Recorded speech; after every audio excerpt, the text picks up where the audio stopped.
I just saw the new Karate Kid movie. And if you're saying to yourself, there's a new Karate Kid movie? Yes, there is. And don't feel bad if you didn't realize that. I knew that it was coming out, but I didn't know that this was opening weekend. I never saw a commercial last week saying the new Karate Kid movie opens in theaters this Friday. I just saw reviews of it popping up, and I thought, oh, that must be out. So I came to my local movie theater this morning and I saw it, and here I am. I was thinking as I was watching it, regardless of the quality of the movies themselves, it's kind of impressive whenever you see a long-running series, and I guess by this point you can count The Karate Kid as a long-running series because there were 3 movies in the original series, then there was the next Karate Kid, then there was the Cobra Kai series streaming that just finished up earlier this year, and now there's this movie. So, I mean, it's kind of a franchise at this point, and it's impressive just when the producers of the various projects are able to find ways of basically doing the same thing over and over and over again, but finding little details to change or ways of flipping it around so that it doesn't just feel like you've watched the same thing over and over and over again. Franchises that actually have staying power are able to do that. Again, regardless of whether or not the movies end up being good on their own merits or not, they're able to change it up. When I was sitting in the theater waiting for the movie to start, one of the trailers was for the new Jurassic Park movie or Jurassic World movie. And the Jurassic Park / Jurassic World series has kind of done that as well. And the way they pull it off is every subsequent Jurassic Park or Jurassic World movie, there's always but it turns out that kind of allows them to go off in a slightly different, but mostly the same direction. Like, oh, it turns out there's this other island where there are dinosaurs. Or, oh, it turns out now the dinosaurs have come onto the mainland and they're living there now. Or with this new one, according to the trailer, oh, it turns out there's this island where they were doing experiments on the dinosaurs. And now this island is full of the meanest, most dangerous dinosaurs ever. There's always a little bit of oh, you didn't know this, but... And with the Karate Kid, what they've done is they've remixed the essential ingredients. So Karate Kid, the original one was kid moves to a new town, gets bullied, meets a wise old karate teacher, learns karate, learns to stand up for himself, gets the girl. The second one was that kid now goes to Japan and goes through a similar story arc, but in a new setting. And then the third one was basically the first one again, but, a lot of people don't really remember the third one all that fondly. And when they did the remake with Jackie Chan about, 10, 15 years ago, it was, oh, the kid moves from the United States to China and learns Kung Fu, not karate technically, but, that was the sort of twist. And in this one, the new one, Karate Kid Legends, it's the kid moves from China to the United States. And so it's the same basic story, but they remix it a little bit. So you're not sitting there watching it going, oh, I've seen this all. I've literally watched this movie 3 or 4 times before. It doesn't feel that way. It feels a lot fresher when you're watching it than it really is, because even though they do change things up and they kind of flip things around, the essential story of Karate Kid Legends is the same as it has been for all of the other Karate Kid movies, and the same as it was to a large degree in the Cobra Kai series, although the Cobra Kai series had a lot of other stuff going on and repeated itself in a lot of other ways. But it's a kid moves to a new place, gets bullied, turns to martial arts as a way to defend himself, meets a girl who it turns out is the ex-girlfriend of his big chief bully and #1 rival. Of course, there's a tournament where everything gets settled. Like, it's a Karate Kid movie. But it works really, really well. I have to tell you, I enjoyed the movie a lot. The main protagonist, Li Fong, who's played by Ben Wang, or Ben Wong. I confess I'm not exactly sure how he pronounces his last name. It's W-A-N-G. It's either Wang or Wong. I don't want to disrespect him. by mispronouncing it, but I'm going to one way or the other. But he is a really, really good lead character. He gives Lee a lot of vulnerability. He's a smaller guy, so when he's in fights with bigger opponents, you automatically have sympathy for him because he's oversized. His opponents are oversizing him, but he also finds a little bit of swagger in some of the later fight scenes.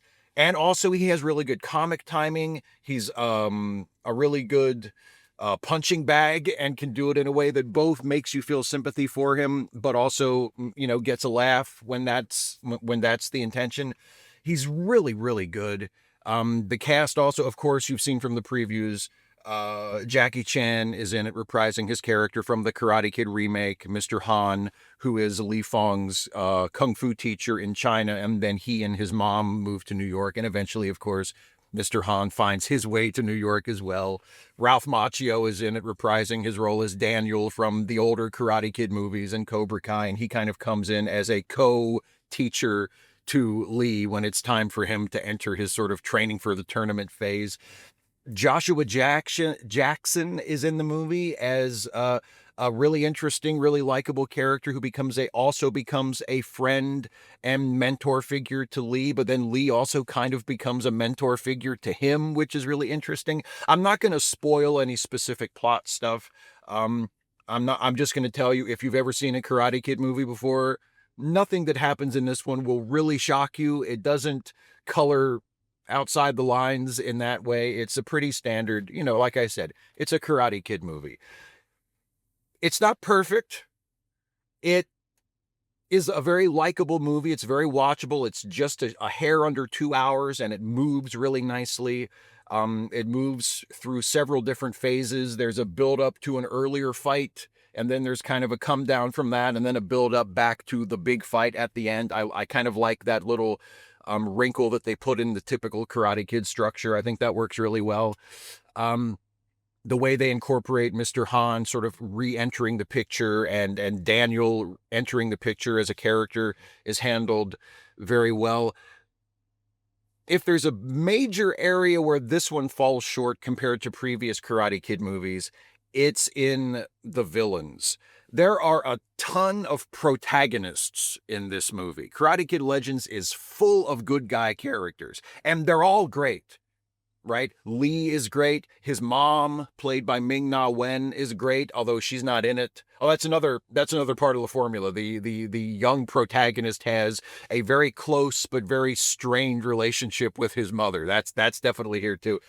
Ming-Na Wen plays the mom in this, and she's excellent, as Ming-Na Wen always is. She's not in it a lot. I kind of wish she had a little bit more of a substantial role. She is in the place of disapproving of her son fighting, and that gets paid off at the end, but not in as satisfying of a way as maybe I would have liked. But she's great. So there's her. There's both martial arts teachers, Mr. Han and Daniel LaRusso. There's the love interest character. There's the Joshua Jackson character. I don't know why I can't pronounce Jackson all of a sudden on the first try. There's the Joshua Jackson character, who is also the dad of the love interest character. There's Li Fong's buddy, who is also his tutor, who is in it. Like, there's a lot of like protagonist characters, and they're all good. Like, they're all played by really capable, likable actors. I like all of the characters. They all are really well established and come across very strongly without a ton of exposition or a ton of like laborious character development. They're great, but there are so many protagonists in the movie that it really doesn't leave any room to develop the villains at all. The bad guy characters, which is basically Lee's chief rival who he ends up fighting in the tournament, and that guy's sensei, are basically just generic Karate Kid movie bad guys. Like, they don't really have any personalities. They don't really you don't really get a sense of them as people. They're just, they're the bad guys. They're the threat. And that's basically all you get. And it suffers from comparison to the earlier Karate Kid movies on that point, because for better or worse, even in like Karate Kid Part 3, where it feels like it's a retread of the first one and it's not the best example of the series, in that one and in the other two of the original three, you at least get a sense that Daniel had a personal connection to his bullies, to his rivals, right? You felt like that when Daniel fought Johnny in the tournament at the end of the first Karate Kid, that there was like a personal thing between them. It wasn't just Daniel trying to prove something to himself. Daniel and Johnny had had enough scenes together, and their rivalry and antagonism had been established enough that it felt like a meaningful confrontation between the two of them, right? Just like with Daniel and Chozen in Karate Kid Part 2, or Daniel and what was his name? I forget his name. Was it Mike? I forget his name. Mike Barnes, that was it. Mike Barnes in Karate Kid Part 3. Again, like you felt like there was a personal, hero villain, dynamic there. And you don't really get that with Lee and Connor, who is his main antagonist in this. And a lot of it is just because the heroes, the good guys, take up so much space in the movie that there's not enough space left over to develop the villains. I'm not saying that the movie should have been longer to accommodate that. I think the movie is as long as it needs to be. I think it's almost never a prescription for success to make a movie longer, but it does feel like it's so weighted toward the good guys, all of whom are terrific, that the bad guys don't have a chance to really put themselves across.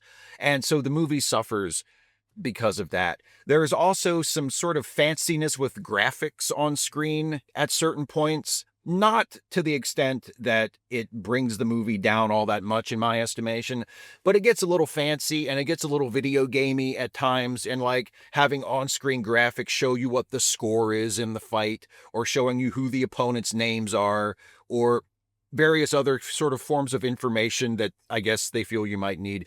Whenever a movie gets a little fancy and a little video gamey with on-screen graphics or with the on-screen presentation like that, it always reads as an indication of a lack of confidence from somebody, right? Maybe not the filmmakers themselves, maybe not the writers, directors, producers, but maybe somebody in the studio saying, you got to jazz this up, you got to keep it interesting, because they're afraid that the story and the characters won't hold the attention of the audience.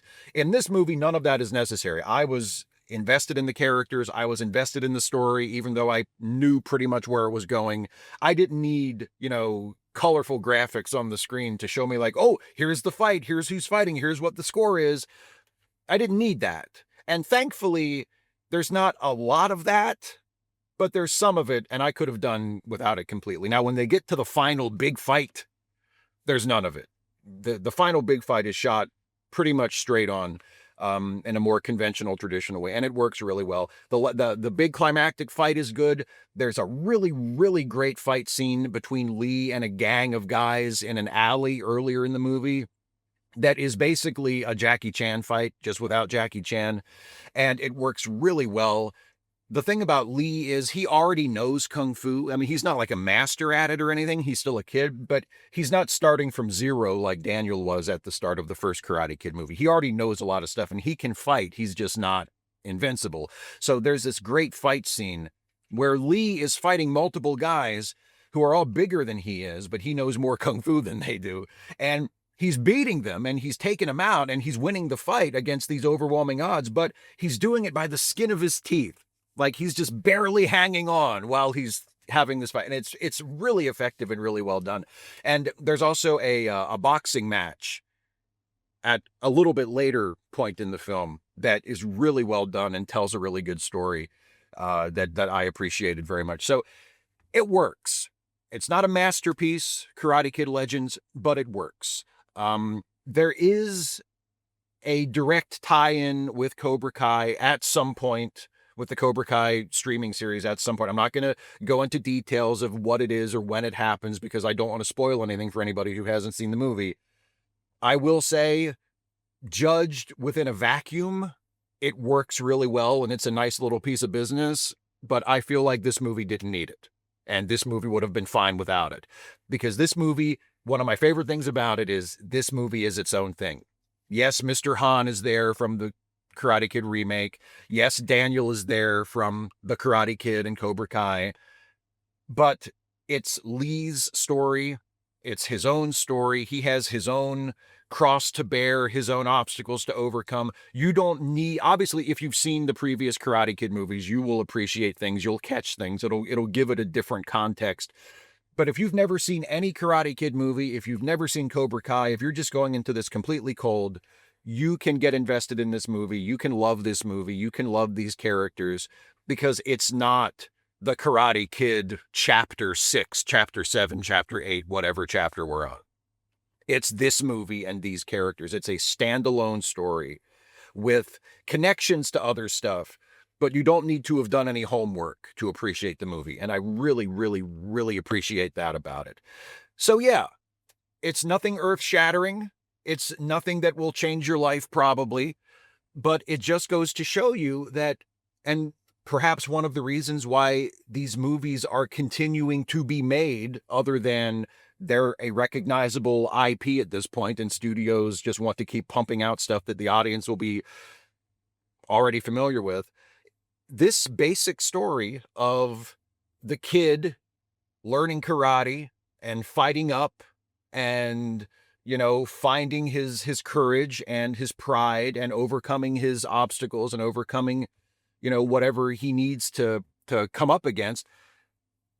When that story is executed well, when that story is done right, it always works. It's formulaic, it's predictable, you know what's happening as you're watching it. Nothing is really going to shock you. But if it's pulled off well, if it's executed well, like it is in this case, it always works. We love to root for the underdog. We love to see the underdog make a comeback and win in the end. And I'm not spoiling anything by telling you that, because as I've said a few times already, it's a Karate Kid movie.